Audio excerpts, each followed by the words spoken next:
kasi naranasan ng ating lipunan ngayon.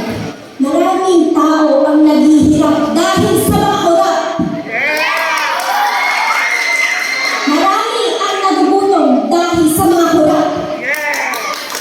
Kaya sa ating bagong henerasyon ngayon, maging matalino tayo sa magiging leader ng ating bansa. Maging wise tayo sa pagpili ng magiging leader ng ating bansa. Dahil nasa ating mga kamay ang pagbabago ng Pilipinas at ng lipunan. Maraming salamat. Thank you so much, candidate number 1. And now, we will call in candidate number 2.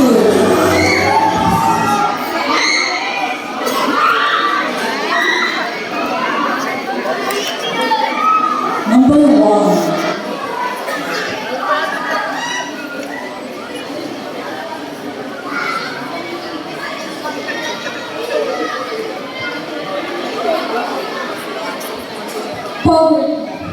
Poverty is not a personal thing.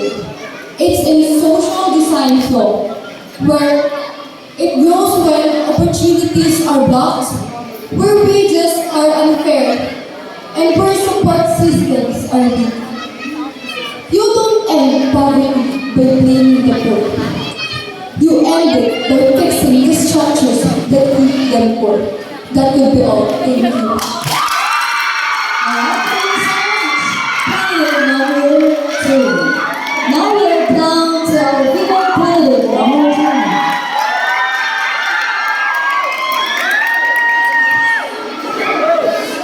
Number 8.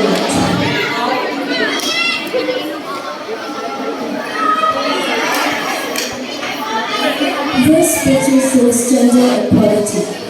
And gender equality is rich access to opportunities that is independent of what sex you belong. Because everyone has their own differences and uniquely beautiful. Male and female are both entitled to live in dignity, freedom, and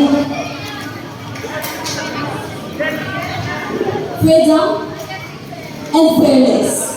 And I believe that both sexes are able to contribute equally to the distribution of power and influence.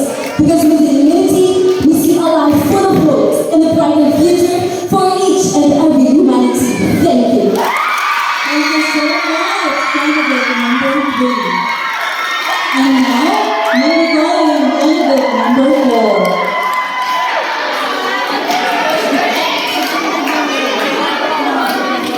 Picture number 4.